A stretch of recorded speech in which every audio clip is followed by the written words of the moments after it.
Hi, everyone, and welcome back to our webinar series.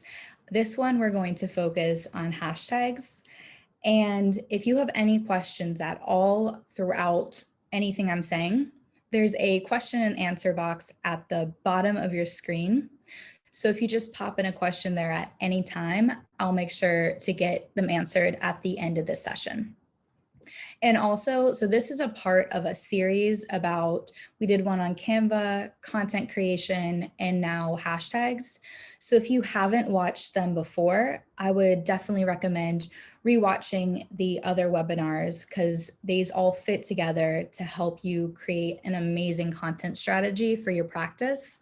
And if this is the first hashtag or the first webinar you've been to, this hashtag one, welcome. And just send us an email and we will make sure to get all the previous links from the webinar sent to you so that you can start working on your content strategy.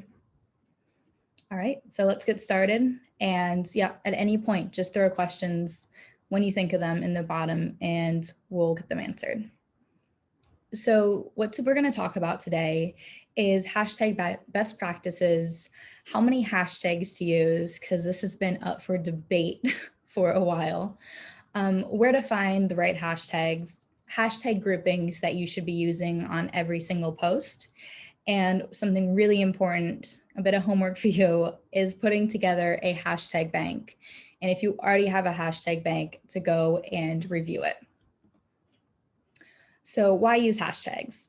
I know a lot of times people don't really understand the reasoning. They don't understand where their post is going to when they use hashtags, or they might think that it just sounds a bit juvenile. It looks a bit unprofessional, and I've heard that a lot of times. But when you're on Instagram, especially for your practice, you want to reach out and find your ideal audience, and hashtags help with this. So when Instagram first started, you could throw a few random hashtags on your post and have the potential to go viral. Unfortunately, it doesn't work exactly like that anymore. So you have to be more intentional with your hashtags. So hashtags will not fix anything, will not make your post go viral if your content isn't resonating with your audience. So that's why I said, if you haven't watched the one previous when we talked about content strategy, I would recommend doing that as well after this. So the more engagement your post gets, the better your hashtags will do. So let's say you have a post that, for whatever reason, didn't go over well with your audience. So it might only get a few likes, no comments. Even if you have some great hashtags on there, you might not see anyone coming from those hashtags to see your page.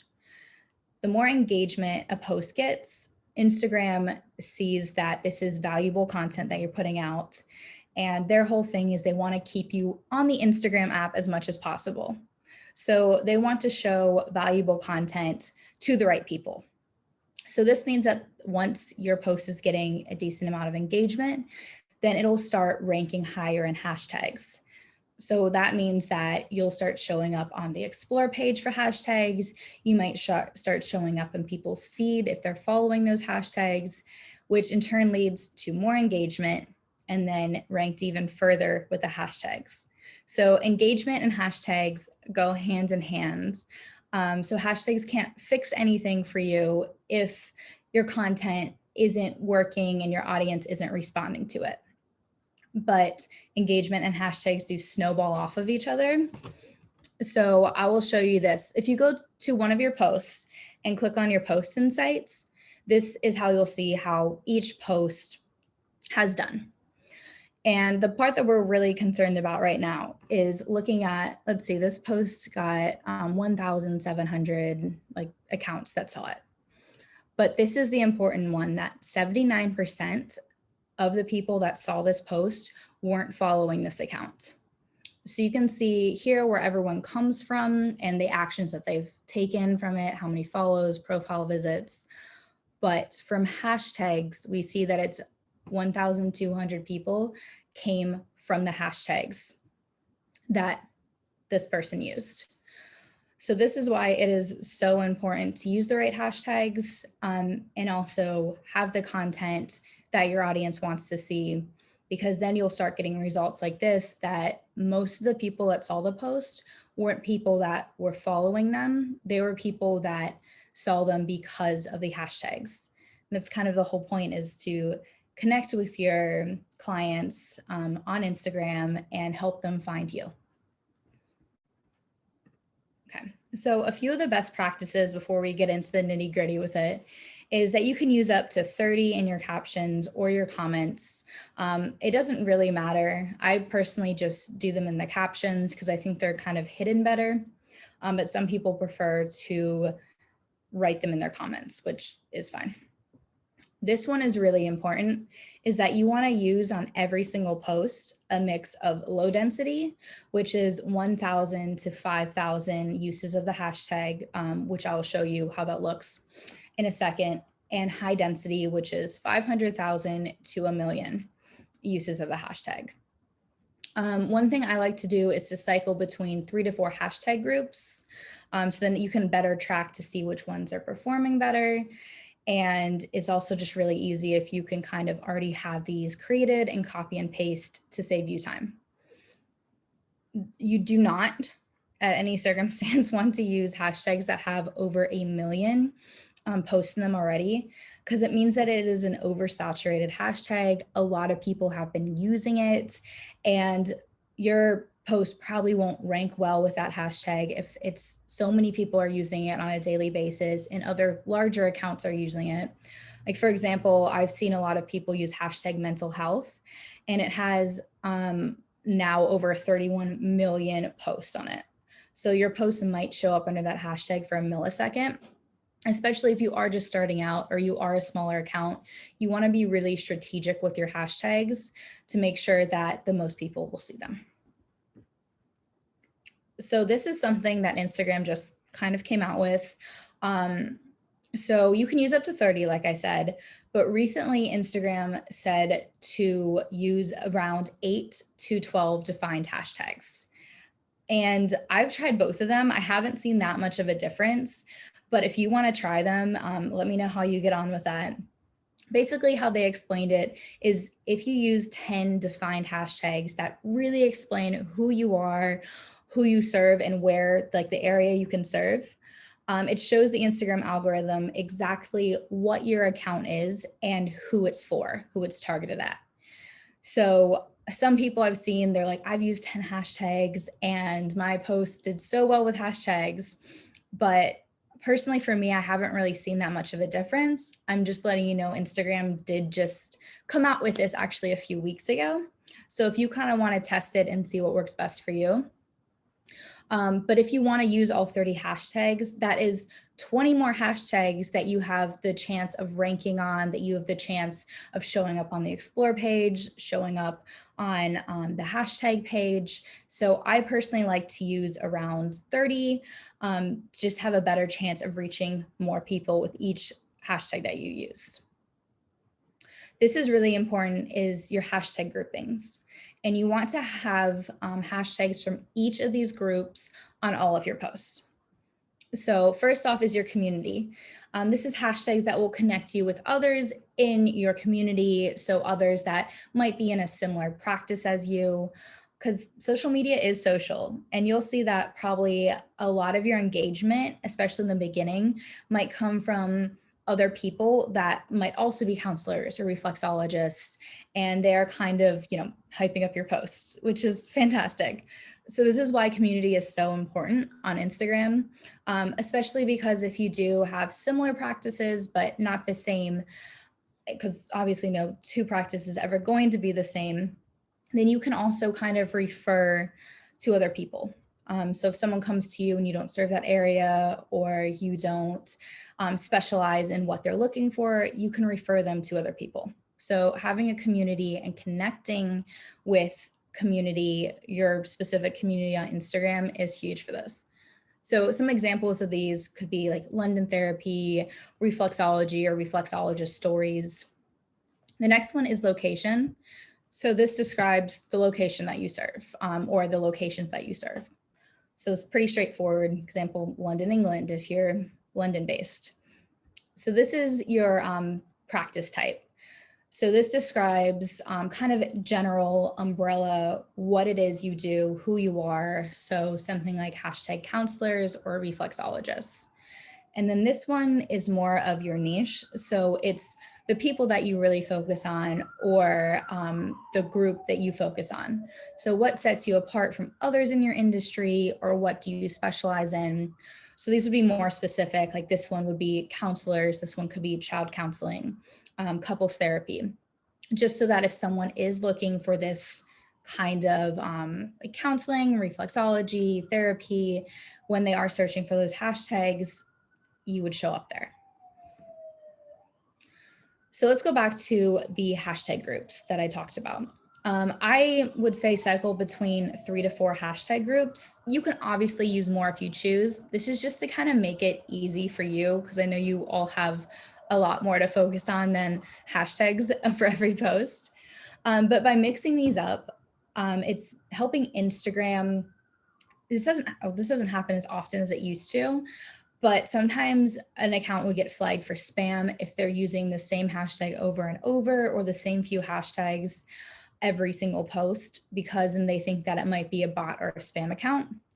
But also by cycling between a few different groups of hashtags, then you can kind of go back to your insights for each post and see maybe if one performed better than the other. Obviously, this will be after a few weeks of cycling between them, but it makes it easier for you. And also you can kind of test it out, do a little bit of trial and error. So I would save your hashtag groups, and a hashtag group would be something, maybe depending on how many hashtags you want to use, would be like 10 hashtags, maybe 30 hashtags, and then have 4 different groupings of them that you would copy and paste on different posts. So I usually save hashtag groups in your posting tool if you are using Later, Planly, or anything, or I would save it on a document or a note on your phone. It really depends on where you come from, like where you're posting from. You just want to have it easily accessible, and it saves you time so you're not trying to come up with hashtags every single time. This is something that I really like to do. Little pro tip is when I save hashtag groups, let's say that I'm using 30 for them. So I would save hashtag groups that have about 20 to 25 hashtags in them instead of all the 30. So this means that you can then use the 5 to other hashtags to describe that specific post more in depth. So you do want to describe your post with your hashtags as well. So by maybe doing a few hashtag groups of 25, then you refer back to your hashtag bank and choose another 5 to 10 that have to do specifically with this post. So this is great, is where to find hashtags, because there's a lot of different great places to find them. I tend not to use any apps or anything, because whenever I've used some hashtag apps, I find that they look for like the top 10 hashtags or like top 10 related hashtags. And a lot of those are the oversaturated ones that have over 1 million. So the first place I would go is to just manually search them. And I'll show you what these all look like on the next slide. But just manually searching through Instagram and tags. One thing is you might have to change your keywords around a little bit. So if you are using more than one keyword, like reflexology love, you might want to switch it to love reflexology and see how that works. Because sometimes they won't give you the suggestions if they're not like switched, if that makes sense. So sometimes it's not very intuitive where they'll give you suggestions that are not from the keywords that you put in. So this one just takes a little bit of playing around with. But if you write down a list of keywords that you're known for, or you want to be known for with your practice, keywords that describe you, I would just go ahead and type those into Instagram and then pick the ones that are, from 1,000 to 1 million. Another great one is competitor hashtags. And I'm not saying by any means you copy and paste, you steal their hashtags, because obviously every practice is going to be slightly different. But this is a great place for inspiration, a great place to kind of get started and see what other hashtags they're using for your own inspiration and your own hashtag bank. But one key thing is to make sure to check that the hashtags that they're using are not oversaturated, that don't have over 1 million, because they might not be as great at hashtags as you all will be after this. So they might be using the ones like mental health that has 31 million. So don't just blindly copy and paste, use them as inspiration, and then make sure that you put them in Instagram in like the keyword tag section and check them over to make sure that they are usable. And this one is great, but sometimes it does a little bit, you have to kind of search for these. It's hashtag that the clients that you already have are following, or clients that fit into your specialty are following. So you can see a list of hashtags. If they are following any hashtags, it'll just be under their followers, and it'll be right at the top, a list of hashtags that they're following. So what's great about this is if you use the hashtags that you're following, when you follow a hashtag, it will show you some of the top posts just in their feed. So when they're scrolling in their feed, your post that ranked well with one of these hashtags might show up. So there's just more eyes on your post, and you're making sure that you are getting your posts in front of the clients that you want. So this is what it looks like when you're searching for hashtags. If you just go into the search bar, the explore bar on Instagram, then you type in a keyword or a few keywords and hit tags. And so I use just counselor for this one. And you'll see Counselor Life has 6.7 thousand posts. Counselors of Instagram has 23,000. So those might be some good ones to use. Counselor and Training only has 451 posts. So I probably want to use that one. But so this is what I'm talking about with the numbers. You can see how many posts are under each one. So this one is a bit more tedious, just searching hashtags manually, but you do see a lot of other suggestions there for you. And then this is a competitor hashtag. I just pulled this one randomly. So it's someone that was using a lot of hashtags. So they use a lot of great hashtags. I haven't researched these myself to see, but let's say you are focusing on trauma therapy like this person is. So they used a few like trauma healing, trauma therapist, trauma therapy. So they have a lot of great ones that you can kind of pull from. And then again, you want to take these hashtags, put them in the search bar, and make sure that none of them are over 1 million. And then this is where you'll find your potential clients or the clients that you already have hashtags. If you go onto their page and you click who they're following, this is what it looks like. It's just the top button under followers. And when you click on this, then it just shows you all of the hashtags that they're following. So you can go ahead and follow them or see if you're already following them. And again, you're going to want to check because some of these like mental wellness and hashtag me too have like 1 to 3 million. But these are a great place to pull from because you already know that this is what your clients are following. This is what your clients are looking for. So this is what it shows up when you are following a hashtag. So let's say you're following the hashtag attachment styles. When you are just scrolling through your feed randomly, well, not randomly for Instagram, but it'll just show up like just on your feed post with everyone that you follow. So you'll see one with attachment styles, and this is one of the top ranked posts in the hashtag that uses the hashtag attachment styles. So this is what you could show up to someone that is using their hashtag, that is following the hashtag, like we showed with this one. So say someone is using hashtag trauma healing, and you use that hashtag on a post and it ranks well. Someone that's following that hashtag that is not following you, you still have the potential to show up on their feed if you're ranking well with the hashtag trauma healing. So it's just a great way to get yourself in front of new people, in front of new potential clients, and then have them see your content and hopefully give you a follow. So I would also, as like you all would, I would highly recommend that you follow some hashtags as well, ones that are relevant to you, your clients, and then when they do show up on your feed, make sure that you're engaging with them. Another thing is, before you do post, the hashtags that you're using, if you want to get on those hashtags and engage with some of the other posts as well. But just following hashtags, it makes it really easy to find potential clients and to find out what other posts are doing well when they're ranking with the hashtags. It's just an easy engagement thing.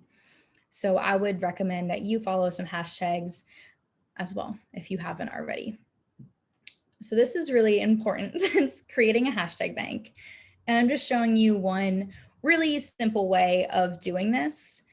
So sometimes when I create one, you can do something with like spreadsheets or sheets and color code it. But I like to keep it pretty simple. Is I just open a Google Doc, I type in the keywords, and then I just separate them with a space of like low density hashtags and high density hashtags in each one, so that I know that when I do come up with my hashtag groupings, I'm using a mix of keywords and a mix of low density and high density. So I categorize them by keyword. So it's really easy for you to go back and look up. So there's not just like a jumbled page of hashtags.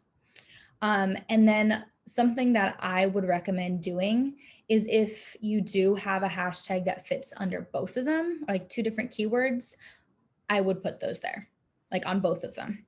So let's say there's a keyword, like you're doing like children's counseling. So one might be counseling and this one might be children's counseling, but you found a great hashtag that goes under both of them. So I would put them under both, just so that if you are creating a new hashtag group or you are looking for a hashtag that's specific to that post, when you go, you can find them under either keyword. So if you do have a hashtag that fits under more than one keyword, go ahead and put it in both. I find it saves a lot of time.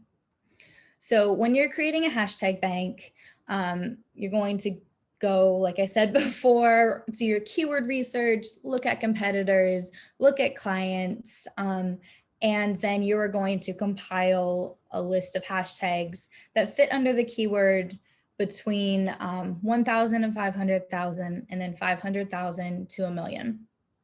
And this might seem tedious, it might seem like a lot of work, but it's one of those things that if you sit down this week and focus on this for 1 to 2 hours, it will help save so much time on your upcoming posts.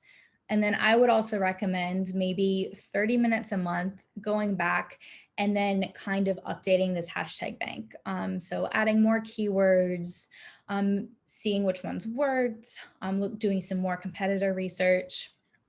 And it's just, the more effort you put in it today, it'll save you a load of time for your upcoming posts.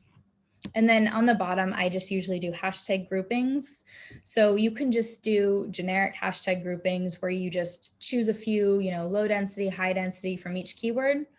Or if you offer different services, like I've seen a few people that train others in how to become reflexologists, but they also offer their own treatments as well.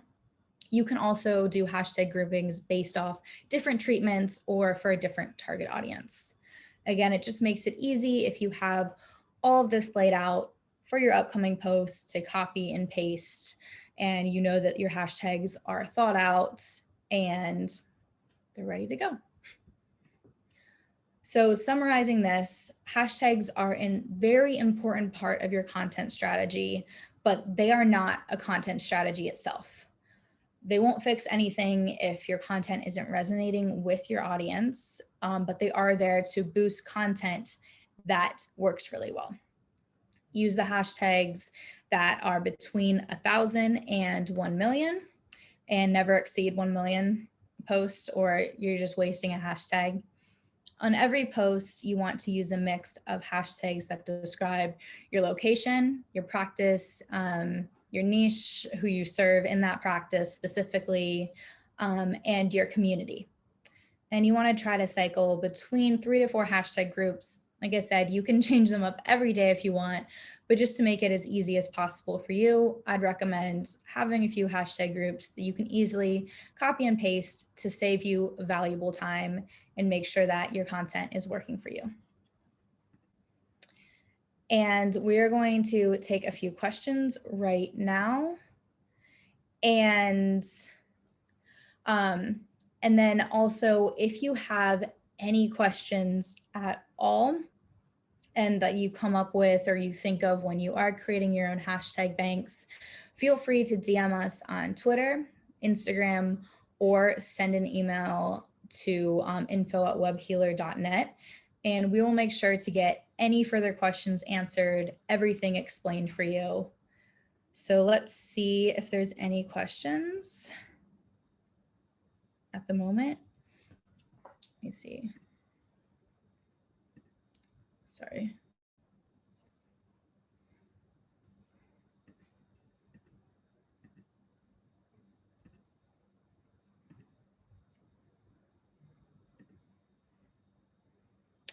Okay, so hashtags on stories and if there's any point to use them. So I've actually heard mixed reviews on this. Sometimes people say that if you use hashtags on stories, that then you can show up to the explore page with the stories that you post. But in my personal experience, I have never once seen anyone's story on an explore page. It's always been a post or a reel.